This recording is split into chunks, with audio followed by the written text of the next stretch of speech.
ಕಾರ್ಯಕರ್ತರ ಚುನಾವಣೆಯಲ್ಲಿ, ನಮ್ಮ MP ಚುನಾವಣೆಗಳಲ್ಲಿ, MLA ಚುನಾವಣೆಗಳಲ್ಲಿ ನೀವು ಯಾವ ರೀತಿ ದುಡಿಮೆ ಮಾಡಿ ನಮ್ಮನ್ನ ಶಾಸಕ ಸ್ಥಾನಕ್ಕೆ ಕರೆತಗೊಂಡು ಹೋಗಿದ್ದೀರೋ ಅದೇ ರೀತಿ ಈ ಬಾರಿ ಬರ್ತಕ್ಕಂಥ ಗ್ರಾಮ ಪಂಚಾಯತಿ, ತಾಲೂಕು ಪಂಚಾಯತಿ, ಜಿಲ್ಲಾ ಪಂಚಾಯತಿ ಚುನಾವಣೆಗಳಲ್ಲಿ ಪಕ್ಷದ ಕಾರ್ಯಕರ್ತರಿಗೆ ಅಧಿಕಾರದ ಚುನಾವಣೆಯನ್ನು ನಡೆಸತಕ್ಕಂಥ ಪ್ರತಿಜ್ಞೆಯ ಶಬ್ದವನ್ನ ಇವತ್ತು ಸನ್ಮಾನ್ಯ ದೇವೇಗೌಡ ಸಾಹೇಬರು, ಕುಮಾರಣ್ಣ ಅವರು, ರೇವಣ್ಣ ಸಾಹೇಬರ ಮುಂದೆ ನಾವೆಲ್ಲ ಕಾರ್ಯಕರ್ತರುಗಳು ಇವತ್ತು ನಮ್ಮ ಕಾರ್ಯಕರ್ತರ ಜೊತೆ ನಿಲ್ತೇವೆ ಅಂತಕ್ಕಂಥದನ್ನ ಈ ಸಂದರ್ಭದಲ್ಲಿ ಬಹಳ ಗಟ್ಟಿಯಾಗಿ ಹೇಳಲಿಕ್ಕೆ ಬಯಸ್ತಾರೆ.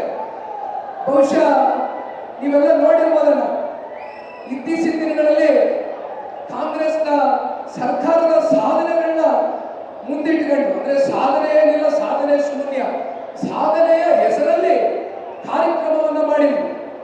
ಆ ಕಾರ್ಯಕ್ರಮ ಅವರ ಸಾಧನೆ ಬಗ್ಗೆ ಮಾತನಾಡೋದಕ್ಕಿಂತ ಹೆಚ್ಚಾಗಿ ಸನ್ಮಾನ್ಯ ದೇವೇಗೌಡ ಸಾಹೇಬರು ಹಾಗೂ ದೇವೇಗೌಡರ ಕುಟುಂಬವನ್ನ ಯಾವ ರೀತಿ ನಾವು ಟೀಕಿಸಬಹುದು, ಜಿಲ್ಲೆಯಿಂದ ಓಡಿಸ್ತಾರಂತೆ ದೇವೇಗೌಡರ ಕುಟುಂಬವನ್ನ ಕಾಂಗ್ರೆಸ್ನವರು ಜಿಲ್ಲೆಯಿಂದ ಓಡಿಸ್ತಾರೆ.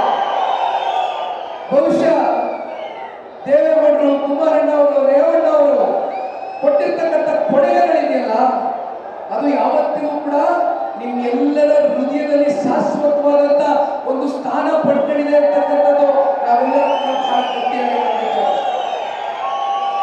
ಕೊನೆಗೆ ಹಾಸನ ಜಿಲ್ಲೆಯಲ್ಲಿ ಎಷ್ಟು ಜನ ಕಾಂಗ್ರೆಸ್ ಶಾಸಕರು ಗೆದ್ದಿದ್ದಾರೆ ಅಂದ್ರೆ, ನಮ್ಮಲ್ಲೇ ತಿಂದು, ನಮ್ಮಲ್ಲೇ ಉಂಡು, ನೀವೇ ಬೆಳೆಸಿ, ನೀವೇ ಬಳಸಿ, ಜನರ ಪಕ್ಷದಿಂದ ಗೆದ್ದು ಗೆದ್ದು ಉಂಡು ತಿಂದು ಕೊನೆಗೆ ಅಂತಿಮವಾಗಿ ತಿಂದಂತ ಮನೆಗೆ ಎದ್ದ ತಾಯಿಗೆ ದ್ರೋಹ ಬಗೆತಕ್ಕಂಥ ಒಂದು ಕೆಲಸವನ್ನು ಮಾಡತಕ್ಕಂಥ ಏಕೈಕ ವ್ಯಕ್ತಿ ಇವತ್ತು ಕಾಂಗ್ರೆಸ್ನಲ್ಲಿ ಇರ್ತಕ್ಕಂಥ ಶಾಸಕ.